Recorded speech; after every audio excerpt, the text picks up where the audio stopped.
नागपूरमध्ये महायुती अधांतरी आहे। जागा वाटपावरून भाजप आणि शिवसेनेमध्ये एकमत होत नाहीये। शिवसेनेला 2 आकडी जागा द्यायला भाजपचा विरोध आहे।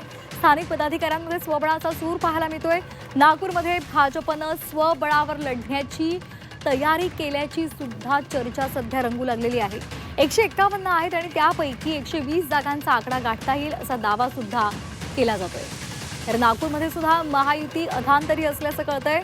शिवसेनेला 2 आकडी जागा द्यायला भाजपचा विरोध आहे। 151 पैकी 120 जागांचा आकडा गाठता येईल असा दावा केला जातोय, कारण नागपूरमध्ये भाजप स्वबळावर लढण्याचा खरंतर प्लॅन आखत आहे असं सुद्धा कळतंय।